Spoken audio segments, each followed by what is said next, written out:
Сәлем достар! Осы видеода One Piece анимесінің 431 сериясынан бастап 450 серияға дейін, яғни Impel Down түрмесінде не болғандығы туралы қысқаша айтып беретін боламын. Алдыңғы серияларды көрмей қалған болсаң, оң жақ жоғарыда сілтемесі шығатын болады. Ал енді арнаға тіркеліп ыңғайланып отырып алған болсаң, мен видеоны бастаймын.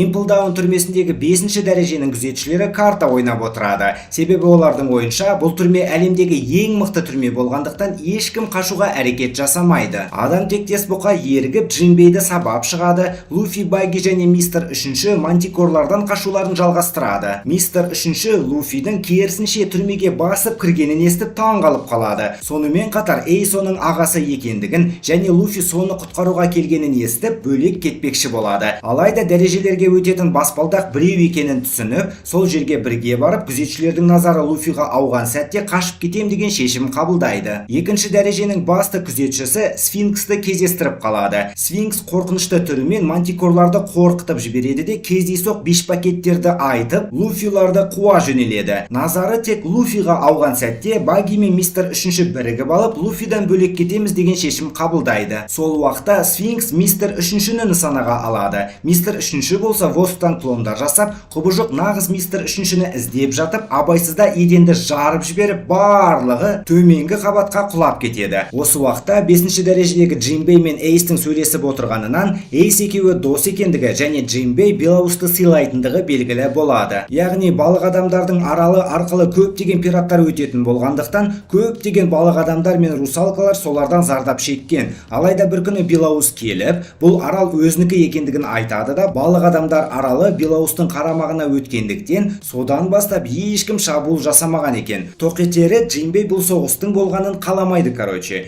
Кенеттен көрші камерада біреу мысқылдап күледі де, байқайым, әлемде жаңалықтар көп сияқты ғой. Крокодайл жақында Белаустың өлуі мүмкін екендігін естіп, қатты қуанып кетеді. Бұл жаңалыққа 5-ші дәреженің басқа тұтқындары да қуанышты болады. В мире 10 серебряных призеров, которые проиграли Роджеру и Белаусу, и они мечтают отомстить. Екінші дәрежедегі сотталғандар күзетшілердің қалмағанын көреді де, капитан Багиға алғыс айтып, тезірек қаша бастайды. Теңіз дозорының бас штабынан баяндама түсіп, Луфидің басты мақсаты бауыры Эйсті құтқару екендігі жеткізіледі. Осы уақытта дозордың бас штабында Сенгоку Энис Лобидағы болған жағдайды және алдында ғана болған Тенни Рюбитаға қатысты болған жағдайды есіне түсіріп, Impel Down түрмесінен соңғы 20 жылдан бері ешкім қашып көрмегенін айтады. Impel Down'нан қаша алған жалғыз адам Золотой Лев Шике екен. В общем, бұл шудың бәріне Гарптың немересі кінәлі екендігіне ашулана бастайды. Гарп болса немересін мақтан тұтып отырады. Сенгоку Гарп теңіз дозорының батыры болғандықтан ғана түрмеге жаппағанын айтады. В общем, екеуінің сөйлескеніне қарап, баяғыдан бері дос екендерін байқаймыз. Луфилар 3-ші дәрежедегі өте ыстық аймаққа құлап түседі. Сфинкс есінен танып қалады, ал бұл жердің ыстығы Мистер 3-шінің қабілетіне өте қолайсыз. Салқын жер іздеп ұзақ жүреді де пісіп кеткен бір құсты тауып алады. Сөйтсек, бұл 2-ші дәрежедегі хайуандардың біреуі екен. Ол осы жердің ыстығына шыдай алмай пісіп кеткен ғой, короче. Әрмен сотталғандардың отыратын камераларына жетеді де, маңайды зерттеп, бұл жерде ыстықпен қоса азық жоқ екендігін көреді. Impel Down түрмесінің 3-ші дәрежесі ашаршылық тозағы. Келесі дәрежеге апаратын жолды таппағандықтан қайттан артқа жүруді шешкенде, бір күзетші оларды аңдып доклад жасағанда Сардес деген біреу жоспарды іске асыруға дайындалыңдар. Луфилар келген жерлеріне оралып, қай жаққа баратындарын талқылап тұрған сәтте тұзақ пайда болып, Кайрасекидан жасалған қақпанға түсіп қалады. Сосын Сардестің өзі келіп, Қарсылық көрсеткендер пайда жоқ. Блугарлардың командирі және күзетшілердің бастығы Сардес. Алайда кенеттен Сфинкс есін жинап қалады да «Даширак наху» деген сөздермен қақпанды сындырып тастайды. Баги мен 3-ші жоғарыда ұстанып қалады да Луфимен қоштасып ары қарай бөлек кететіндерін айтады. Луфи блугарларды шашып тастайды да баспалдақты іздеуін жалғастырады. Ал Баги мен 3-ші төмен жақта біреудің өлең айтып жатқанын естиді. Хэнкок Эйстің отырған жеріне жетіп қалады. Баги мен 3-ші дыбысқа қарай келіп, Бонклай Бонклайды кездестіргенде Бонклай мистер үшіншіні көргеніне в ахуе болады, ал Багиға Бонклайдың қыз текелік қылықтары ұнамай қалады. Что это за существо такое? Да ладно вам, выпустите меня, ну! Бонклай босатқандары үшін алғыс айтып, ары қарай өз жолымен кетіп қалады. Тревога басталғандықтан Луфиді ұстау үшін дозорныйлар келіп түрмеге кірмекші болғанда, олардың алдынан құбыжық хайуандардың командирі Санди Тян шығады да бір сарбазды қамшысымен чпытах еткізеді.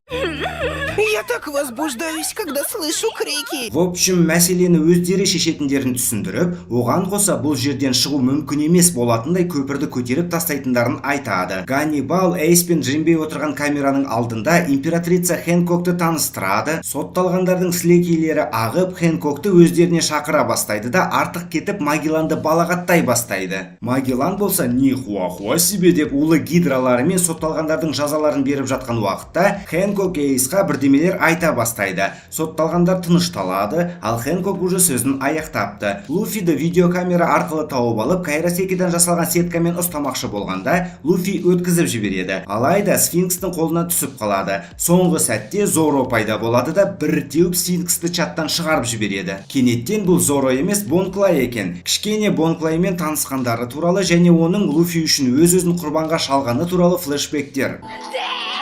Мы никогда тебя не забудем. В общем, арабаста арқасында Бонклай Хина деген вице-адмиралдың назарын өзіне аударып, Луфиларға қашып кетуге көмектесіп, өзі тұтқынға ұсталып қалған болатын. Екеуі амандасып күзетшілерді шашады. Сфинкс есін жинағаны сол еді, бұл жолы оны Луфи айырып тастайды. Луфи Бонклайдың тірі екендігіне өте қуанышты. Бонклайдың қабілеті оң қолын тигізе алған кез келген адамға айналып кете алады. Сарды соларға қарсы барлық күзетшілерін жібереді, ал Бонклай күтпеген жерден өзі де 5-ші дәрежеге жол тартқанын айтады. Ол біреумен қатты кездескісі келеді екен. Хэнкок 1-ші дәрежеге қайтып келеді де наручнигі шешіліп, көмекші қызға алғысын айтады. Сосын түрмеге біреудің басып кіргені туралы сұрағанда, көмекші қыз уайымдамай қоюға кеңес береді де, түрменің бастығы Магеллан іске қосылғандықтан басып кірген адам қысқа уақытта қолға түсетіндігін түсіндіреді. Магеллан түрмедегі бассыздықты неге дереу баяндамадыңдар деп ашулана бастағанда, Ганнибал Хэнкоктың бұтына қарай бермей баяндаманы тыңдау керек еді деп жауап береді де Магелланды одан бетер ашуландырып алады. Магелланға демон күзетшілердің біреуі Минотавр қазір 3-ші дәрежеде екендігі жеткізіледі де Бонклай мен Луфи как раз сол Минотаврды кездестіріп қалады. Минотавр бір соққысымен Бонклайды ұшырып көтенен айырып жатқан уақытта Луфи жылдамдатып 2-ші гирін қолданады да реактивный пистолетімен Минотаврды чаттан шығарып жібереді. Әрмен Бонклай 4-ші дәрежеге өту өте оңай екендігін айтады да екеуі бір пиздес ыстық бетонға шығады. Өртті тозақ деген 4-ші дәреже қайнап жатқан қазанға ұқсайды. Ол жерге өз еркімен түсу, өз-өзіне қол жұмсаумен тең негізі. Луфи Бонклайдан соншалықты кіммен кездескісі келетінін сұрағанда, ол Камабака аралының билеушісі және транстардың патшайымы Ива-санмен кездескісі келетінін айтады. Кенеттен Минотаврдан қашып келе жатқан багиларды көріп, барлығы бірге қаша бастайды да баги соққы жіберуді шешеді. Шар магии!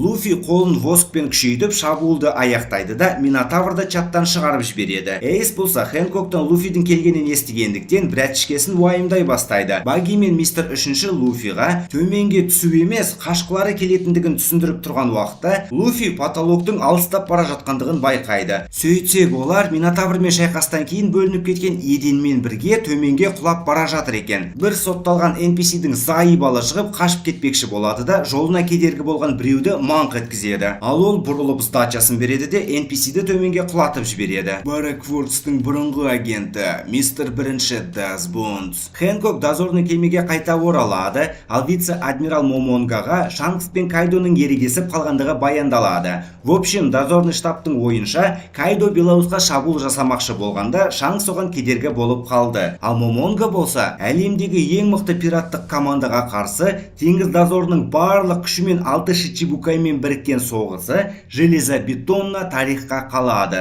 Өзінің жеке дәретханасы бар Магеллан қашқындарды уайымдамай отырады. Себебі олардың бәрі фруктовиктар болғандықтан қанды суға құлайтын болса, олар өледі. Алайда олармен бірге бетон құлағандықтан Луфилар дер кезінде секіріп кетіп, нәтижесінде олар 4-ші дәрежеде. Магеллан Ганнибалды 3-ші дәрежеге апаратын баспалдақты күзетуге жібереді, ал Сандитянды 5-ші дәрежеге апаратын баспалдаққа жібереді. Ал Луфилар бәрібір өтіп кететін болса, жеке өзі оларды тоқтататындығын айтады. Луфилар 4-ші дәреженің ыстығына шыдай алмай жатқан уақытта, кенеттен Луфи тамақтың иісін сезіп, екінші дыханиясы ашылып кетеді де, салютты соққысын қолданып, бірнеше NPC-ларды айырып тастайды. Бонклай да шайқасқа қосылып, Луфиді тоқтатуға Магелланның өзі кетеді. Мистер 3-ші Багиді бөлек алып кетіп, Имплдаунның негізгі күші осы жерде жиналғандығын түсіндіргенде Баги бұл қашуға керемет мүмкіндік екендігіне келіседі. Магеллан Луфидің алдынан пайда болады да, біткен жерің осы боқмұрын. Бонклай Магелланның денесі улы екендігін айтып, ол Луфи үшін өте қауіпті қарсылас екендігін түсіндіреді. Луфи бірден улы гидраға соққы жібергенде, Бонклай соққыны өзіне қабылдап, улы Магелланға бір жері тиетін болса, уланып өлетіндігін түсіндіреді де, Луфиға айналып кетіп, Магелланның назарын өзіне аудармақшы болады. Бірақ Магеллан тағы гидраларын шығара салады. Бонклай алыстап алады да, Луфиға көмектесу жолдарын қарастыра бастап, бірнеше нұсқаларында бәрібір жеңіліп қалатынын түсінгендіктен жылап тұрып қашып кетеді. Осы уақытта 3-ші дәрежеге апаратын баспалдақта Ганнибал Багиларды көріп, Магелланды алып тастаса өзі бастық болатынын түсініп, екеуіне өте беруге рұқсат береді. Баги мен мистер 3-ші бұны тұзақ екен деп ойлап қалып, шабуыл жасайды. Алайда Ганнибал да шайқаса алатындығы белгілі болады. Луфи 2-ші гирін қолданып, Магелланға соққысын тигізу үшін қолдарын құрбандыққа шалмақшы болады да, реактивный базука соққысы мықты болғаны соншалық соққыдан толқын шығады. Ганнибал көп қиналмай Багиларды айырып тастаған уақытта шайқасқа Бонклай қосылады. Луфи 2-ші гирінің көмегімен бірнеше соққыларды өткізіп жібергенде,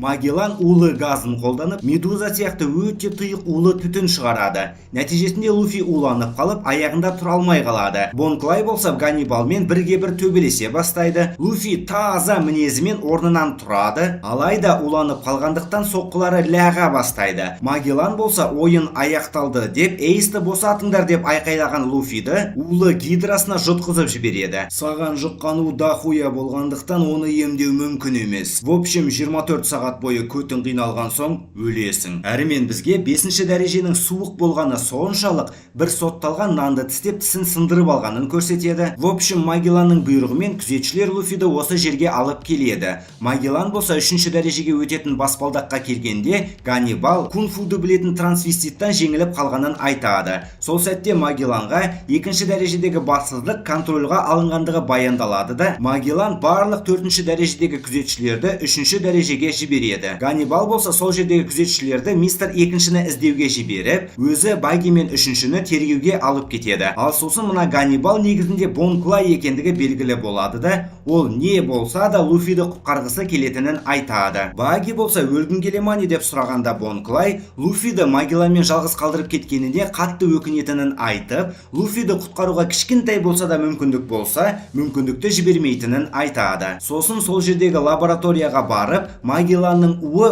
өте күрделі болғандықтан оған қарсы дәрі жасау мүмкін емес екендігін естиді. Сосын әкімшілікке арналған баспалдақ арқылы азғантай ғана күзетшілермен 5-ші дәрежеге кетеді. Сотталғандардың тізімінде Ивасанның нағыз аты жөні неге екені белгісіз сызылып тастаған болады. Күзетшілер болса бұл түрмеде кейбір сотталғандар белгісіз жолмен ғайып болатынын айтып, оларды дьявол тозаққа алып кеткеніне сенетіндерін түсіндіреді. 5-ші дәрежеге жеткен уақытта күзетшілер Ганнибалдың үнемі 5-ші дәрежеге өтер алдында киімі мен қаруын тапсыратындығын айтқанда, Баги мен 3-ші басында күледі. Алайда олардың да киімдері тапсырылады. 5-ші дәреже олар ойлағаннан суық болып шығады да, оларға қарсы қасқырлар шығады. Қасқырлар сфинксті жеп қоя жаздағандықтан 2-ші дәрежеде емес 5-ші дәрежеде жүр екен. Екі чорт Бонклайды тастап кетеді, ал Бонклай болса қыз текелік кунг-фумен шайқаса бастайды. Екі чорттың көтендері қатып қалғандықтан пингвиндар сияқты жылынып көреді. Бірақ іске аспай қалып, қасқырлар екеуін тауып алады. Магелланның есі ауысып кеткен ба? Мына баланың өлгенін көрсін деп отыр ма бізге? Луфи қайта сценаристің көмегіне жүгінеді, бірақ түк шықпайды. айтпайды. Сотталгандар Луфидің қайсар мінезіне шатырлары тая бастайды да, бұл түрме достық деген үміт отын сөндіретін болғандықтан көмек келмейді деп айтқандары сол еді. Бонклай сама келеді де достықтары үшін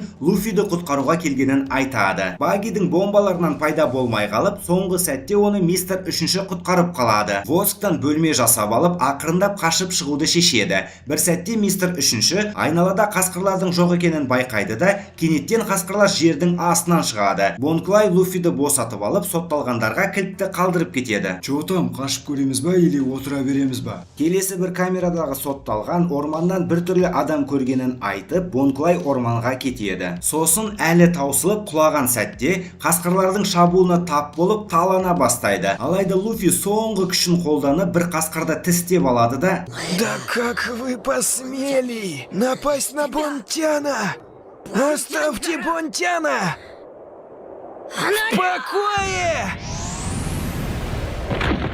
Бонклай не болғанын түсінбей қалады да өзі де талып қалады. Екеуін виностаған бір түрлі адам тауып алады. Эйсті өлтіретін уақытқа 26 сағат қалды. Осы уақытта Ганнибал Намиға айланған Бонклайдың артынан бөлмеге кіріп, шабуылға тап болып байланып қалған кезін есіне түсіреді. Бонклай болса бір транстардың вечеринкасында есін жинайды да, орманда өліп жұмаққа түстім деп ойлап қалады. Бірақ оны Иназума қарсы алып, Луфи екеуін өзі алып келгенін айтады. Сосын кенеттен сахнада бір адам пайда болып, сол жердегілердің сөздерінен ғайып болған сотталғандардың бәрі осы жерде екендігі белгілі болады. Бұл жер Ньюкамоленд деп аталатын сотталғандардың жұмағы екен. Бонклай бұл адамның транстардың ең басты трансы Эмпория Иванков екендігін түсінеді. Бір түрлі пидерский билерден кейін Бонклай Луфиға көмектесе алатын жалғыз адам осы екендігін түсінеді. Кенеттен Иванканың басы айланып құлай бастайды. Нихуя! Тағы осындай приколдардан кейін вечеринкаға Рэмбо сияқты біреу басып кіреді. В общем, баяғыда оның әкесі транстардың аралынан өтіп бара жатып, транс болып кеткендіктен кек алуға келген екен. Иванка болса көзін қысып қалып снарядты қайтарады да,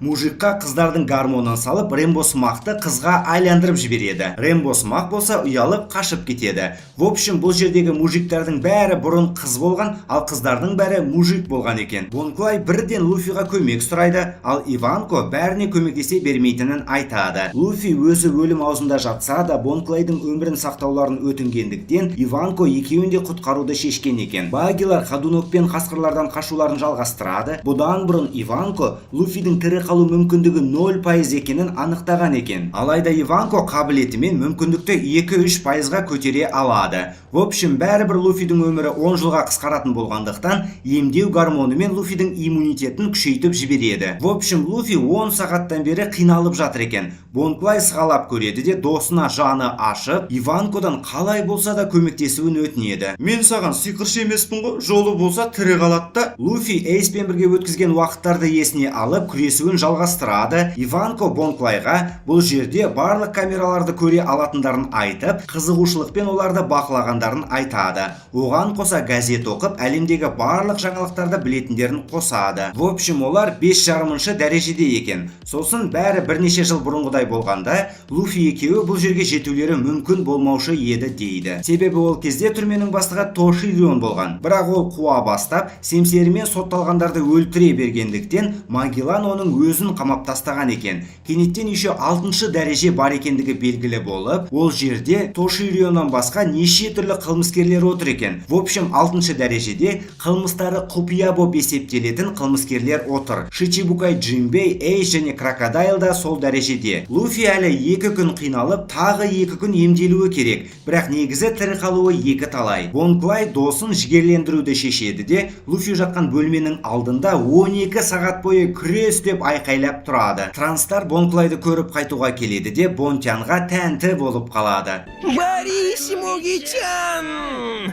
Борис! Барлығы Луфиға қолдау көрсете бастайды. Ілініп тұрған Ганнибалды күзетшілер тауып алады. Магеллан Луфидің ғайып болып кеткендігін естиді. Джимбей Эйсқа Хэнкоктың өтірік айтқанын алға тартып, уайымдамауға кеңес бергенде, Эйс кішкене ашуланып, Джимбейға Луфидің шынымен де солай істеуі әбден мүмкін екендігін түсіндіреді. Луфи жатқан жерден қан ағады да, сосын жарты сағат бойы тамақ опырады. Ал Иванко тіпті бір күнде өтпегендіктен в ахуе болып қалады. Луфи осы жердің бірнеше күнге арналған тамағын опырып алады да любой шайқасқа сақадай сай болады. Бонклай тоқтамай қолдау көрсеткен соң демалуға кетеді. Иванко болса Луфидің әкесі Драгон екендігін естіп в ахуе болып қалады. Сөйтсек, Иванко Драгон бастаған революционерлер әскерінің командирлерінің біреуі екен. Бұл жаңалық олардың жоспарын 360 градусқа өзгертіп жіберіп, дәл қазір Луфиға көмектесеміз деген шешім қабылдайды. Ойланып тұрып, дозорныйлар Эйсті өлтірмекші болса, ал Эйс Луфидің братаны болса, бұл дегенің Эйсті Драгонның ұлы деген сөз ғой деген ойға тоқталып, Луфиға туысқандары туралы ақпаратты ешкімге айтпауын ескертеді де, маңызды шешімдердің бәрі аяқ астынан қабылданатынын айтады. Луфи күт мені Эйс деп айқайлағаны сол еді, әлі таусылып құлап қалады. Иванко болса оған гормонымен көмектесіп адреналин енгізіп жіберген соң, Луфидің енді энергиясы бір тәулікке жетеді. Чорттар 5-ші дәрежеден құтылып, ары қарай қашуларын жалғастырады. Эйсті алып кететін дозорный конвой келіп жетеді. Иванко көз қысу техникасымен қасқырларды айырып өтеді, ал Иназума есікті ашып алады. Күзетшілер тревога көтереді, ал Ганнибал кенеттен серьезный болып кетіп, тұзақтарды іске қосуды бұйырады. Магеллан болса осы уақытта Эйсқа келеді. Эйсті өлтіруге қалған уақыт 6 сағат. Луфи 6-шы дәрежеге түсіп келе жатып, рикошет техникасын қолданады да барлық күзетшілерді айырып тастап, 6-шы дәреженің кішкентай емес екендігін көреді. Иванко бір күзетшіден Эйстің қайда отырғанын сұрайды. Ал ол айтудан бас тартқандықтан Иванко оны қызға айландырып жібереді де, сен өзіңді енді таптың деп бұдан бұлай транс екендігін айтады. Ах, это невероятно! Большое спасибо вам, Ива сама! Эйс отырған камераға алып келеді. Алайда Эйсті уже алып кеткен екен. Ганнибал жолды жауып тастайды да ұйықтататын түтін жібереді. Магеллан осы туралы баяндама естіген соң Эйсқа Луфидің 6-шы дәрежеде жүргенін айтып, сол жерден енді фиг шығады деп еді. Эйс ойланбастан күзетшілерді айыра бастайды. Бірақ Магеллан дәл қазір одан мықты болып шығады. Екі чорт 3-ші дәрежеге жете алғандарына қуанып тұрған сәтте, екеуіне қарсы ескі таныстары шығады да екеуін қуалай бастайды. Осы уақытта Иназума қолдарын қайшыға айландырады да еденді қағаз сияқты қиып, ұйықтататын түтін шығып тұрған жерді жамап тастайды. В общем, Иназума чоки-чоки фруктын жеп алғандықтан, ол кескен кез келген нәрсе қағаз сияқты болып кетеді екен. Магеллан конвойды қарсы алып, сотталғанды сәтті тапсырады. Луфи Эйстан библикарта алған кезде есіне түсіреді де, библикартаның тартылып жатқан бағытына қарап, теңіз дозорының бас штабына бара жатқанын түсінеді. Луфи артынан барам дегенде Иванко ол жерде Белаус, адмиралдар және Шичибукайлар соғысатын болғандықтан бара сала өлетінін ескертеді. Если я сдамся сейчас, то никогда себе этого не прощу! Я уже видел это выражение лица раньше! Он выглядит точь-в-точь как Драгон! Иназума бұл жерден қалай шығамыз дегенде, кенеттен қарқылдап күлген крокодайлдың дауысы шығады. В общем, крокодайл өзінің құм қабілетімен потолокқа тесік жасайтынын айтып, бірге қашуға ұсыныс жасайды. Бұрынғы Шичибукай және Баракворкстың басшысы крокодайл. Иванко крокодайлды таниды екен. Қашуға еще Джимбей қосылғысы келіп, ол да Эйсті құтқарғысы келетінін айтқанда, Луфи оған бірден сене салады. Тоширио күзетшілер арқылы мені босатсаң бәрін тоқтатамын деген хабарламасын Магелланға жібереді. Ганнибал бақылау бөлмесінде Луфилар қашып кететін болды ғой деп уайымдай бастайды. Бонклай Иванкаға Луфиға енгізген сияқты өзіне де адреналин енгізуін өтінеді. В общем, олардың жоспары әрбір дәрежені өткен сайын барлық сотталғандарды босатып, импылдауында бұдан бұрын көрмеген тәртіпсіздік орнату. Луфи алға шығып кетеді, ал Бонклай сапқа қосылады. Импылдауының қақпасы ашылып, Эйсті алып бара жатқан конвой арнайы ағымға түседі. Джимбей қазір сағат 10, ал Эйсті өлтіретін уақыт 15:00-де екендігін айтады. Ал Белаус Кайзеннан бұрын шабуыл жасайтын болғандықтан, соғыс кез келген уақытта басталып кетуі мүмкін. Алдарынан қақпа шыққан уақытта бізге крокодайлдың қабілетін түсіндіреді. Ол оң қолымен кез келген нәрсенің дымқылын сорып ала алады. В общем, қақпаны сындырып өтіп, крокодайл құмды семсер қолданады. Луфи резеңкелі жаңбыр, ал Джимбей рыба карате, бірақ оның соққысы примерно 5 секундтан кейін ұшырады. алады. Чорттар осы уақытта мантикорлардан тығылып отырады, ал крокодайл орта жолда мистер біріншіні ала кетуді шешеді. Сіз сұрап отырсаңыз, әрине сізбен барамын. Блугайлардың бәрі Луфиді тоқтату үшін 4-ші дәрежеге шақыртылады. Мистер 3-ші Баги екеуінің неден өткендерін есіне түсіріп жылап алады. 5-ші дәрежедегі аш қасқырлардан бастап 2-ші дәрежедегі тупой мантикорларға дейін өтіп, бостандықтарына кішкене ғана қалғандықтан мүмкіндіктерін арттыру үшін барынша көп сотталғандарды босатады. Иванка басты үлкейтетін гормонын егіп алып, барлығы қашуды жалғастырады. Эйсті алып келе жатқан вице-адмирал Эйсқа жақында өлетін болғандықтан соңғы рет аспанға қарап қалуға кеңес береді де конвой Маринфордқа жетеді. Дозордың бас штабында Шичибукайдың біреуі Черная Бороданың кетіп қалғандығы және бұйрықсыз жүзіп кеткен дозорный кеме Имплдаунға барып тоқтағаны баяндалады. Осы уақытта Черная Борода командасымен Имплдаунға келеді де түнек қабілетінің көмегімен қақпаны айырып тастайды. Күзетшілер не болып жатқанын түсінбей тұрғанда, Я же на стороне правительства.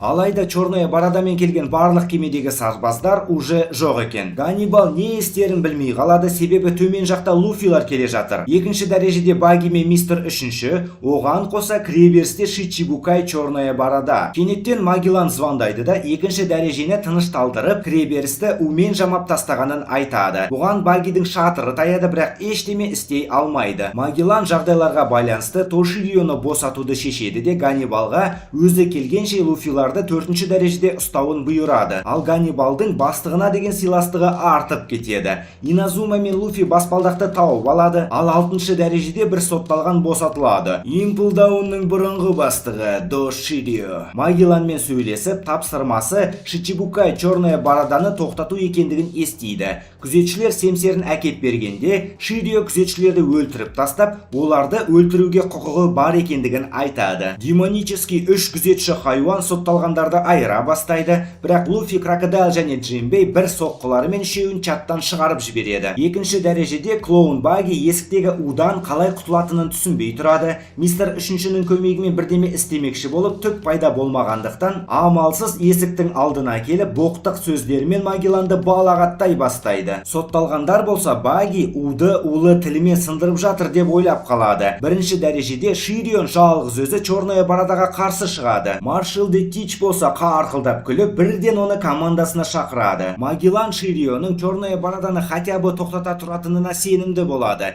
2-ші дәрежені қалпына келтірді. Енді тек Луфи, Джимбей және Крокодайлды тоқтату ғана қалды. Ганнибал бастығын мақтап, соған сенуін жалғастырады. Кенеттен Черная Борода еш кедергісіз Имплдаунның дәрежелерін өтіп жатқандығы баяндалады. Иванка өзін қызға айландырып, қамшы ұстаған секси қызға қарсы шайқаса бастайды. Секси қыз Иванканы ұстап алып, алдавай транстардың патшайымы шыңғыр шығане дей бастайды. Алайда Иванка оны айырып тастайды. 3-ші дәрежеге өтетін баспалдаққа жеткенде, кенеттен олардың алдынан Ганнибал шығады. Адамзаттың болашағы үшін мен сендерді тоқтатамын деген сөздерімен Луфиға соққыларын жаудыра бастайды. Луфи болса бірден 2-ші гирін қолданып, реактивный пулеметпен Ганнибалды чаттан шығарып жібереді. Кенеттен флешбек. Ганнибал енді жұмысқа тұрған уақытта оған бас көз болатын адам ретінде Магеллан қойылады. Бір секси пиратка Ганнибалды алдап соғады, бірақ Магелланды алдай алмай қалады. Сол уақытта Магеллан оған тупой болмай, сақтығыңды жоғалтпа деген ақыл айтып, кез келген лауазым өте маңызды екендігін айтқан екен. Күзетшілерге қарсы шайқас жалғасады. Баги жарты сағат бойы есікті балағаттап, дәрет сындыруға кеткенде, барлық сотталғандар бірге дәрет сындыруға кетеді. Дәл сол уақытта Черная Борода есіктен өтіп, қорғаныстары хуйня екен ғой дейді.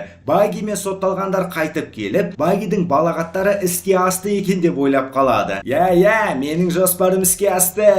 Джимбей мен Крокодайл екеуі Луфи мен Ганнибалдың шайқасын қарап тұрады, ал Ганнибал деген чорт жалғыз өзі Шичибукай дәрежесіндегі 3 адамды тоқтатып тұрады, прикинь. Әрімен Ганнибал әділеттілік үшін өткізбеймін деп бақырып тұрғанда, кенеттен артында Черная Борода пайда болып, бірден Ганнибалды чаттан шығарады да, әділеттілік туралы ештеме айтпауын ескертеді. Луфи таныс түрді көріп, Черная Борода деген осы екенін түсініп, өз командасындағыны өлтіргені үшін жазаламақшы болған Эйс осының кесірінен ұсталып қалғанын есіне түсіреді. Кішкене Эйс пен Тичтің кездескен кездегі флешбек, Тич Белоусты өлтіріп, келесі пираттар патшасы болатындығын айтады. Сосын осы шақта Эйс болмағанда, тезірек Шичибукай болу үшін Луфиді өлтірмекші болғанын айтады да, жолы болғыш Луфиға тезірек Маринфордқа барып, Эйстің өлімін тамашалауға кеңес береді. Луфи әрине ашуланып кетіп, бірден екінші гирді қосады да, реактивный пистолетпен ішінен маңқ еткізеді. Жауап ретінде Тич оны түнегімен тартып алады да, бетін еденге жабыстырады. Крокодайл Луфидан қан шыққанына таңғалып қалғанда, Тич сондай себептермен Эйсті да жеңгенін түсіндіреді. Короче, Тичтің түнек қабілеті басқа фруктардың күшін басып тастайды. Луфи қайттан тұрып шабуылға шықпақшы болғанда, оны Джинбей тоқтатып, қазір ең маңыздысы Эйсті құтқару екендігін түсіндіреді. Бәріне похуй болып тұрғанда, Крокодайл ғана бір гәпті сезіп, Черная Борода Шичибукай бола тұра, қазір Маринфордта емес, мында неғып жүр дегенде, Тич бұның бәрі нихуевы жоспары екендігін айтады. Бірақ Крокодайл сосын похуй дейді. Иванка қамшы ұстаған қызға өзін әлсіз көрсетіп прикол ұстайды. Кенеттен артта келе жатқан сотталғандар Магелланның осы жерде екендігін айтқанда, алдарынан демонический күзетші Минотавр шығады. Бонклай бұны айырып тастадық емес пе дегенде Крокодайл олардың бәрінде Зоан фрукты оянғандығын түсіндіреді. Осы уақытта Ширион байланыс ұстайтын күзетшілерді айыра бастайды. Үшінші мен Баги бірінші дәрежеге жеткендеріне қуанышты. Луфи Тичқа келесі кездескенде өлтіріп тастауға уәде береді. Тич болса Луфиға сәттілік тілеп,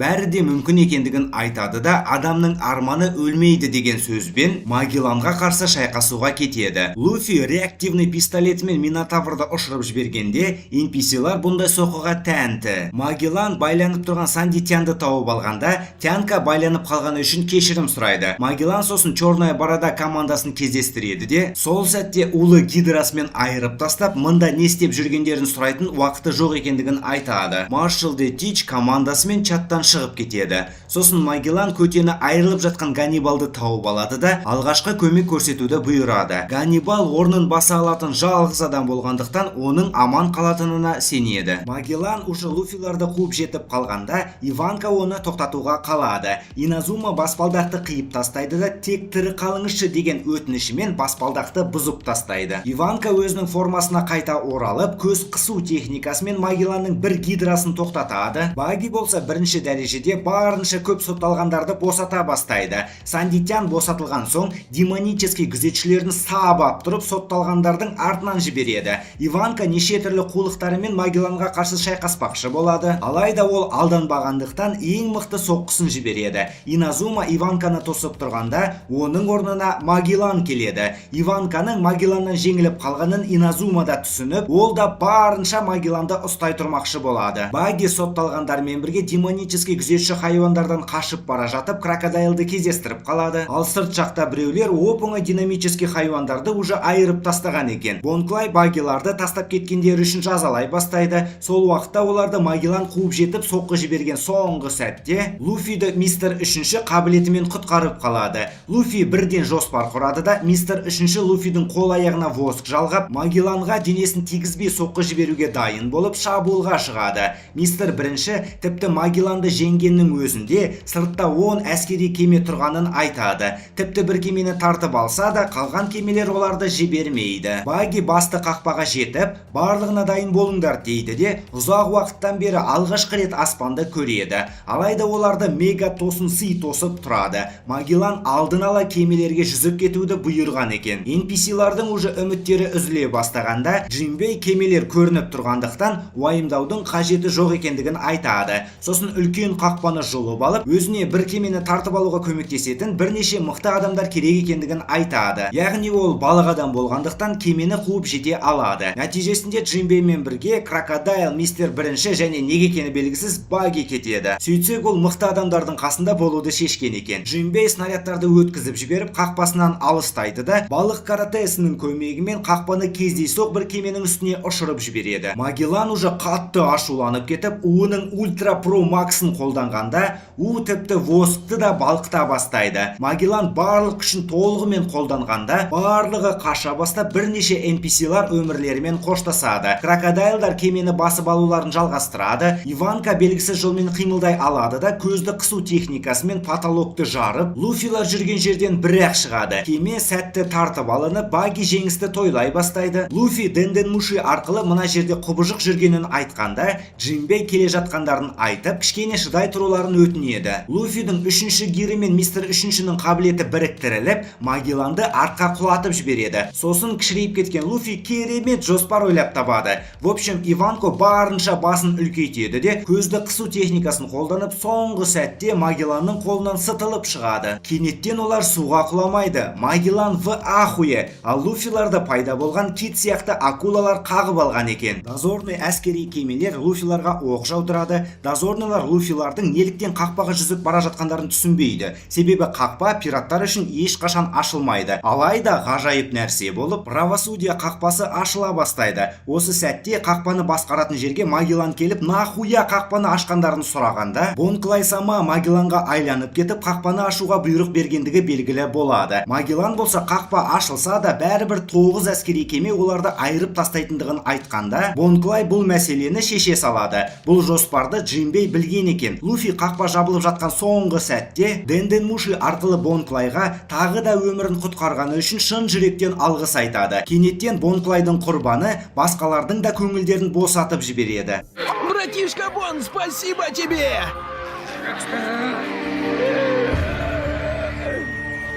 Спаси своего брата любой ценой!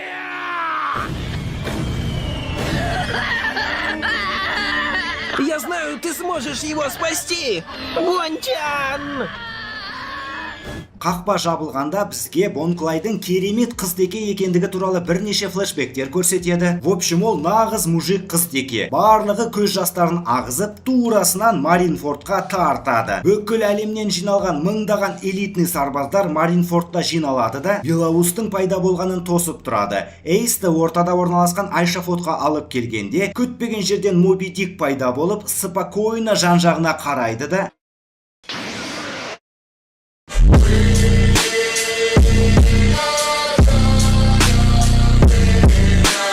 В общем, 450 серия аяқталады. Видеоны соңына дейін көрген жандарға миллиондаған алғысымды білдіремін. Келесі серияларды жіберіп алмау үшін арнаға тіркеліп алуға өтініп тұрып кеңес беремін. Лайк көп болса, видео жылдам шығады. Әрі мен әдеттегідей келесі видеода кездескенше күн жақсы.